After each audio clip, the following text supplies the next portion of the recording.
ဒီခေါက်ကြတော့ဆရာတို့နောက်စကားသက်တွေရဲ့သုံးမသုံးနည်းတွေကိုကြည့်အောင်ဆိုတော့ဒီကဆရာတို့အသေးသေးကြည့်ရမှာတို့ဆိုတဲ့ကြော်ရှိဘယ်လိုဟာတွေသုံးတယ်လဲတို့နံပါတ်1ကကြတော့အမျိုးအစားတူတဲ့နာမ်တွေတစ်ခုတည်းပေါ်သွားတဲ့အခါမှာတိတိကျကျပြောချင်တဲ့အခါမှာဆရာတို့ဘာလို့သုံးရလဲဆိုတော့အဲ့ဒီတို့နဲ့ဆက်ပြရတယ်အဲ့မှာဆရာတို့သတိထားမှာကတိတိကျကျပြောရတာဆိုတော့ရှိရင်ရှိသမျှအကုန်လုံးကိုတိတိကျကျဆက်ပြောခြင်းဘာနဲ့ဆက်လဲဆိုတော့တို့ဆိုတော့ဥပမာဆိုကြပါဆရာတို့ကတောက်ဝယ်တယ်ကြက်ဥတောက်ဝယ်ဆိုတော့ဝယ်တာတစ်ခုတည်းဆိုရင်ဆရာတို့တို့မလို့ဘူးလေ object ကိုလောက်တာဖြစ်တဲ့အတွက်卵を買いますအဲ့ရနေမှာဆရာတို့တစ်ခုတည်းမဟုတ်တော့နှစ်ခုဖြစ်သွားတယ်ဝယ်တာအသားရဲ့ကြက်ဥရဲ့နှစ်ခုဝယ်တယ်ဆိုရင်နှစ်ခုဝယ်တော့ဘာနဲ့ဆက်ဒီဝယ်တဲ့ object အနောက်နှစ်ခုဖြစ်သွားတဲ့ဖြစ်တဲ့အတွက်肉と卵を買いますဆိုတော့ဒီ object ကနှစ်ခုဖြစ်သွားတာဖြစ်တဲ့အတွက်肉と卵を買いますဒါဆိုရင်တို့ကတစ်ခုပဲလားတကယ်လို့သုံးခုဝယ်ရင်သုံးခုဝယ်ရင်ဆရာတို့ object ဒီအနေနဲ့ပြထားတဲ့ object ကဘယ်လိုဖြစ်သွားလဲသုံးခုဖြစ်သွားတာဖြစ်တဲ့အတွက်တို့ကနှစ်ခုပါတော့野菜と肉と卵を買いますဆိုတော့ဝယ်တာသုံးခုဆိုရင်တို့နှစ်ခုနဲ့တိတိကျဆက်တယ်ဒီလိုအခြေအနေမှာတော့ရှင်းတယ်ဆိုပေမဲ့တကယ်လို့များဆရာတို့ကဝယ်လာတာဥမာဈေးချင်းတောင်းကြီးဆွဲပြီးပြန်လာဟဲ့နေပါလေဝယ်လာလဲဆိုရင်တကယ်လို့သာဆရာတို့တို့နဲ့ပြောမယ်ဆိုရင်ချင်းတောင်းတဲ့ဟာတွေတစ်ခုချင်းစီကိုထုတ်ပြီးတော့ဒါနဲ့ဒါတို့အကုန်ပြောနေအောင်ပေါ့အဲ့လိုမပြောချင်ဘူးကိုထင်ရှားစေခြင်းနဲ့ဥပမာဆရာတို့ကြွားခြင်းတယ်ငါအကုန်မပြင်ပါဆိုတဲ့ဒီတိုင်းပဲလေဟဲ့နေပါလေဝယ်လာလဲဆိုရင်ဥပမာအစုံပါပဲဝက်သားတို့ကြက်သားတို့အဲ့လိုမျိုးထင်ရှားတဲ့နှစ်ခုသုံးခုတော့ဥပမာထုတ်ပေးပြီးတော့ကျန်တာတွေလည်းရှိပါသေးတယ်လို့ပြောချင်တော့ဆရာတို့ဘာနဲ့ဆက်လဲဆိုတော့ရနဲ့ဆက်တယ်ဆိုတော့ဘူတာနိခုရဒိုရီနိခုနာတို့ဆိုတော့ရနောက်မှာကပုံမှန်အားဖြင့်တော့ဒီနာတို့အစရှိတဲ့ဖြင့်ဆိုတာလည်းထည့်ပြောလို့ရှိပါတယ်မပြောရင်လည်းရဆိုတော့ဆရာတို့ပြန်ရေးသတိထားမယ်ဆိုတော့တို့နဲ့ရဘယ်လိုကွာတယ်လဲ object အမျိုးအစားတူတဲ့ဟာတွေကိုဆက်တဲ့အခါမှာတို့နဲ့လည်းဆက်လို့ရတယ်ရနဲ့လည်းဆက်လို့ရတယ်တို့နဲ့ပြောရင်တော့တိတိကျကျပြောတယ်ရကတော့အများကြီးတည်းကမှထင်ရှားစေခြင်းနဲ့နှစ်ခုသုံးခုကိုထုတ်ပြီးတော့ပြောတယ်ဟိုက်ဒါဆိုရင်တို့ရဲ့နောက်တစ်ခုတို့နောက်တစ်ခုကကြတော့ဆရာတို့ဘယ်ချိန်မှာသုံးတယ်လဲဆိုတော့ကိုးကားပြောတဲ့အခါမှာလဲသုံးတယ်ကိုးကားပြောတယ်ဆိုတာဘယ်လိုဟာမျိုးလဲအဲ့ဒီရှေ့ကစာကြောင်းတို့နောက်က verb ဆိုတဲ့ပုံစံနဲ့ပြောတယ်အဲ့ဒီမှာနောက်ကလိုက်တဲ့ verb သုံးပုံသုံးနည်းပေါ်မူတည်ပြီးတော့ verb ပေါ်မူတည်ပြီးတော့မှပြောချင်တဲ့အဓိပ္ပာယ်လေးကွဲသွားတယ်ဆိုတော့ဥပမာအဲ့လူကတခုခုကိုကအထင်တယ်စိတ်ကူးတယ်ဆိုတွေးတယ်ထင်တယ်စိတ်ကူးတယ်ကိုဆရာတို့ဂျပန်လိုပြောတယ် omoi mas အဲ့ဒါလို့ထင်ပါတယ်လို့ပြောရင်အရှိရစာကြောင်းတို့ omoi mas ဆိုတော့ဥပမာအမေကဖုလို့မိုးရမယ်လို့ထင်တယ်လို့ပြောတော့အမေကဖုလို့တော့ omoi mas ဆိုရင် तू မလာဘူးလို့ထင်တာမလာဘူးကခါတွေကခိုမခီမဆန်ဆိုတော့ plain form ပြောလိုက်တော့ခိုနိုင်ဆိုတော့ကို့အထင်တွေကိုပြောရင်စာကြောင်းကို plain form ပြောင်းတယ်ပြီးတော့တော့ omoi mas နဲ့ဆက်တယ်ဆိုတော့ခါတွေကခိုနိုင်တော့ omoi mas ဟိုက်နံပါတ်1တော့စာကြောင်းပြန်ကိုးကားတဲ့ပုံစံဆိုရင်ပါလေ plain form တော့ omoi mas ဆိုရင်အဲ့ဒါလို့ထင်တယ်ဟိုက်နောက်တစ်ခုနောက်က plain form တော့ imas ပြောခဲ့ပါလို့ပြောတော့တော့ imashita လို့ပြောတယောက်ကကိုယ်လိုပြောတယ်ပြန်ပြောတယ်ဆိုရင်もっと勉強しなさいと言いましたဆိုဘယ်သူကပြောတယ်ဆရာကျွန်တော်အဲ့လိုပြောတယ်先生は私にもっと勉強しなさいと言いましたဒီထက်ပိုပြီးစားလို့ပြောခဲ့တယ်အဲ့ဒါဆိုရင်ဘာဖြစ်လဲတော့言いましたကြားတာကိုပြန်ကိုးကားပြီးပြောတဲ့အခါမှာလည်းသုံးလို့ရပါတယ်အဲ့ဒီမှာဆရာတို့တခုပုံမှန်အပြင်မှာတော့ကိုယ်ကိုစူလိုက်တာအဲ့လိုစူလိုက်တဲ့အခါမှာဆရာကိုယ်ကိုမပြောဘဲနဲ့ဆရာထံမှပြောခြင်းခံရတယ်ဆိုတဲ့ပုံစံနဲ့ဥကဲမိဒါတော့ M4 အထက်သမားကြမှာသိမှာပါ EMAS ကိုဥကဲမိပြောတော့ URL master လို့ပြောတာတော့များတယ်ဆိုတော့လောလောဆယ်ဆရာတို့အကျဉ်းသိရမှာကပြန်ကိုးကားခြင်းတဲ့စာကြောင်းတွေ plain form တော့နောက်က verb အဲ့မှာ omoimas ဆိုရင်အထင်တွေကိုပြောရင် omoimas တဆင့်သူများပြောတာကိုပြန်ပြောပါတယ်အဲ့လိုပြောခဲ့ပါတယ်လို့ပြောရင်တော့ EMAS အဲ့ဒါပြင်အဲ့တော့ EMAS ကနေမှဆရာတို့အဲ့ဒါလို့ခေါ်တော့လို့ပြောချင်တဲ့အခါမှာ EMAS ကို plain form ပြောင်းလိုက်ပြီးတော့အဲ့ဒါလို့ခေါ်တော့ noun လို့ပြောချင်တယ်ဥပမာရွှေဘဲလို့ခေါ်တဲ့စားတော့ဆိုင်ဆိုရင်ရွှေဘဲတော့ EU restaurant ဥပမာကမ္ဘောဇလို့ခေါ်တဲ့ဘဏ်လို့ပြောရင်ကမ္ဘောဇတော့ EU ကင်ကိုအစရှိတဲ့ဖြင့်အဲ့ဒါလို့ခေါ်တော့လို့ပြောတဲ့အခါမှာလည်းသုံးလို့ရတယ်ဆိုတော့ KBZ တော့ EU ကင်ကိုကこの近くにありますかဆိုလိုချင်တာကဗါလဲဘဏ်ဒီနားမှာရှိလားဘယ်လိုဘဏ်လဲ KBZ လို့ခေါ်တဲ့ဘဏ်ဆိုတော့ noun တော့ EU အဲ့ noun လို့ခေါ်တော့တခုခုအမျိုးအစားဆိုတော့ရွှေဒဂုံတော့ EU ဘဂိုဒါに行きたいですဖျားကိုသွားခြင်းဒီမှာအဓိကပြောနေတာပါလေဖျားကိုသွားခြင်းနဲ့ဘယ်လိုဖျားလဲရွှေတကုံလို့ခေါ်တဲ့ဖျားအစရှိသဖြင့်လဲသုံးလို့ရတယ်ဆိုတော့ဆရာတို့ပြန်ပြောကြည့်အောင်တို့မှာနှစ်ခုရှိတယ်အမျိုးသားတူတဲ့နောင်တွေကိုဆက်တယ်အဲ့ဒါလဲတို့ကိုသုံးတယ်နောက်တစ်ခုကကြတော့ဗာလဲကိုကပြန်ပြောတယ်အဲ့ဒီစာကြောင်းတို့ omoimas တို့စာကြောင်းတို့ imas တို့ဒါမှမဟုတ်နောင်တို့ယူနောင်လို့ခေါ်တော့အဲ့လိုပုံစံလဲသုံးလို့ရတယ်အဲ့ဒါဆိုရင်တို့ရဲ့နောက်ဆုံးတစ်ခုကကြတော့နောက်တစ်ခုပေါ့နောက်တစ်ခုကကြတော့ဘယ်လိုဟာမှာသုံးလဲဆိုတော့တကယ်လို့များအဲ့လိုဖြစ်လျင်ဆိုတဲ့အဓိပ္ပာယ်မျိုးနဲ့လည်းသုံးလို့ရတယ်ဆိုတော့အဲ့ဒီလျင်လို့ပြောတဲ့အခါမှာလည်းဆရာတို့နည်းနည်းသတိထားဖို့လိုပါတယ်ဒီတို့မှာသတိထားမယ့်အချက်တွေဆိုတော့တို့အဲ့ဒီဟာဖြစ်လို့ရှိရင်နောက်ကဘာလုပ်မယ်လို့ဘာလို့မှတို့မသုံးပဲနဲ့အဲ့လိုဖြစ်ရင်ဘာဖြစ်မလဲနောက်ကလိုက်မဲ့စာကြောင်းကဘာဖြစ်လဲဆိုတော့ရလက်တို့အခြေအနေတို့ပြောတာကများအဲ့ဒါကိုသတိထားဖို့လိုပါတယ်ဆိုတော့ရန်ကုန်မိုးရွာဆိုတော့ဂျပန်လိုပြောမလို့ဖြစ်မယ်ရန်ကုန်ကအမေကဖူလူရန်ကုန်မြို့ကြီးကမိုးရွာတယ်ဆိုရင်ဗာလဲအမေကဖူလူနောက်ကရလက်ဘာဖြစ်လဲရေတွေရှမ်းတယ်ရေကြီးတယ်ခိုးဆွေနိနာတို့ဆိုတော့မိုးရွာရင်ရေကြီးမယ်ဒီကောင်နောက်ကရလက်ဖြစ်တဲ့အတွက်ဘာလဲလို့ရတယ်ဆိုတော့တို့အမေကဖူလူတော့ဟဲ့အဲ့လိုပဲဒီပစ္စည်းဈေးလျှော့တာကိုဂျပန်လိုပြောလဲဆိုတော့ယာဆုကုဆုလို့ဆိုရင်ဈေးလျှော့ရင်နောက်ကလိုက်မယ်တို့နဲ့ဆက်မယ်ဆိုရင်နောက်ကဘာပဲလဲရလဲရလက်ဈေးလျှော့ရင်ဘာဖြစ်မလဲရောင်းရတာကိုဥရဲမတ်ဆိုတော့ဈေးလျှော့ရင်ရောင်းရမယ်လို့ဆရာတို့ပြောနေတဲ့အခါမှာ A ဖြစ်လို့ရှိရင်နောက်ကရလက်ဘာဖြစ်မလဲလို့ပြောခြင်းဆရာတို့ဘာနဲ့ဆက်ရလဲဆိုတော့တို့နဲ့ဆက်အဲ့လိုပဲထီပေါက်တာကိုထာကာရကုကြီးကအာတာရုထီပေါက်ရင်ဒီတို့နဲ့ပြောမယ်ဆိုရင်ဆရာတို့နောက်မှာဘာပဲလဲရမလဲရလက်တို့အခြေအနေထီပေါက်ရင်ဘာဖြစ်မလဲပြောတယ်ထာကာရကုကြီးကအာတာရုတော့嬉しいですအဲ့လိုမျိုးရလက်တွေသုံးပါတယ်ဒီမှာသတိထားမှာထီပေါက်ရင်အိမ်ဝယ်မယ်အဲ့လိုမျိုးတခုခုပြုတ်လုပ်ပါမယ်လို့ပြောတဲ့အခါမျိုးကြာရင်တော့တို့ကိုမသုံးပါဘူးအဲ့ဒီဟာကြာရင်ထတာတို့ဘာလို့တခြားဖောင်တွေကိုသုံးဆိုတော့ဆရာတို့သိရမှာလျင်လို့ပြောတဲ့အခါမှာလည်းတို့ကိုသုံးတယ်ဒါပေမဲ့သူ့မှာကန့်သတ်ချက်ရှိတယ်အဲ့ဒါကဘာဖြစ်လဲအဲ့ဒီနောက်မှာကရလက်တို့အခြေအနေတို့ပဲပြောလို့ရတယ်ဘာလုပ်မယ်ဆိုတော့မသုံးဘာဖြစ်မလဲဆိုတဲ့ဟာမှာသုံးတာများတယ်ဟိုက်ဒါဆိုရင်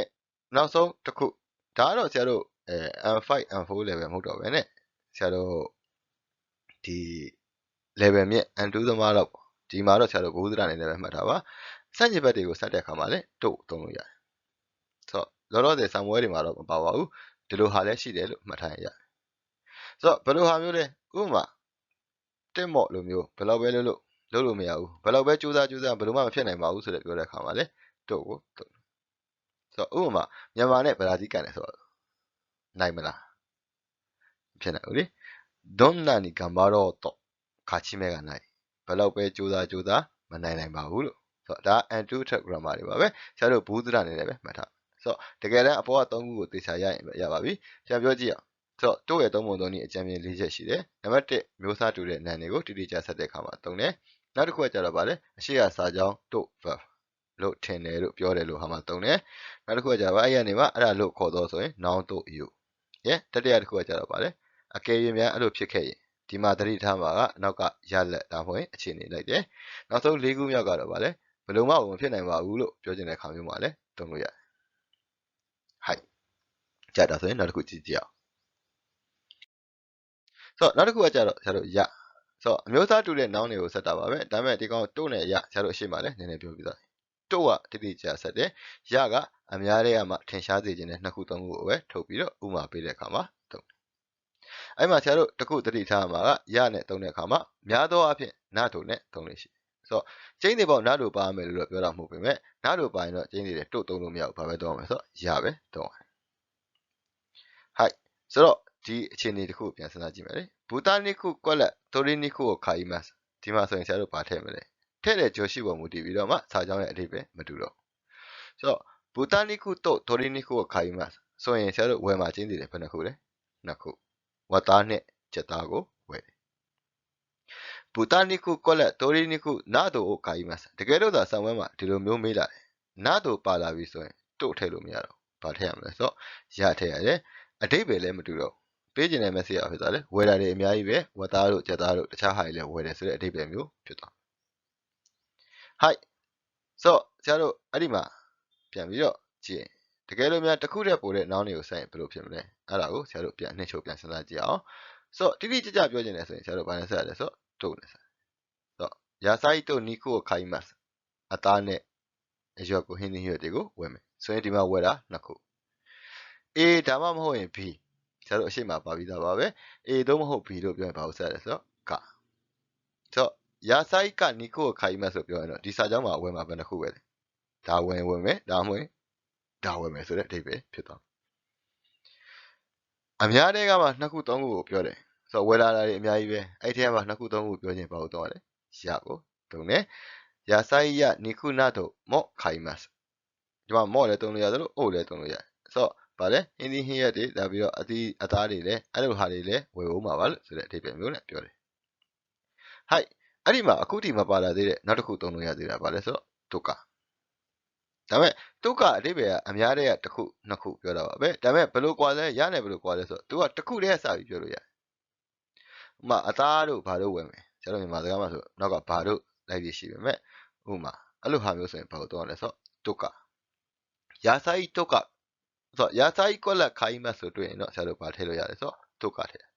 ဆိုတော့ဒီမှာပေးနေတဲ့ message ကဒီအသီးရွက်တစ်ခုတည်းဝယ်တာမဟုတ်ပါဘူးတခြားဟာတွေလည်းဝယ်အောင်မယ်ဆိုတဲ့အဓိပ္ပာယ်မျိုးပါတယ်ဟုတ်ပြီနော်ဟိုက်ကြဒါဆိုရင်ခုနကပြောတဲ့ဒုက္ခပါလေအများတဲ့ကမှထင်ရှားစေခြင်းတဲ့ဟာကိုပြောရဲဆိုတော့ဒါဆိုရင်ရနဲ့ဒုက္ခဘယ်လိုကွာတယ်လဲဆိုတော့ဆရာတို့အသေးသေးကြည့်အောင်ဆိုတော့ဒီမှာပြောတာတော့အများတဲ့ကထင်ရှားစေခြင်းဝဲပြောတာဆိုတော့လောက်တာကတော့အများကြီးပဲဒါပေမဲ့ဒီမှာကရကအနည်းဆုံးဘယ်နှခုပါလဲဆိုတော့တို့လို့ရလို့အတွက်ကနှစ်ခုအနည်းဆုံးပါပါတယ်ဒုက္ခမှာကြတော့ဗာလေတစ်ခုအစားပြီးပြောလို့ရခုနယာစာယီဒုက္ခခိုင်းမတ်အဲ့ဒီမှာနောက်တစ်ခုသတိထားမိသလားတော့မသိပါဘူးအနောက်ကကြော်ရှိထည့်ပြောလဲရတယ်လို့မပြောလဲရတယ်ဒါပေမဲ့ရလို့တို့လို့ပြောရင်တော့နောက်ကကြော်ရှိကိုဖြုတ်လို့မရဘူးဆိုတော့ဝယ်တယ်ဆိုရင်အို့ပါဦးပါသွားတယ်ဆိုရင်အဲ့ပါဦးပါဒါပေမဲ့ဒုက္ခပြောရင်တော့နောက်ကအို့တို့အဲ့တို့ဘာလို့ကထည့်မပြောလဲရတယ်ဆိုတော့ဘူတနိခုကွက်လက်တိုရင်းနိခုခိုင်းမတ်ဒီစာကြောင်းကိုပဲဆရာတို့ခုနဥပမာတိုင်းပြန်စဉ်းစားဆိုတော့ဘာတွေဖြစ်မလဲတို့ထည့်ရင်ဝယ်တာကဒါနဲ့ဒါနှစ်ခု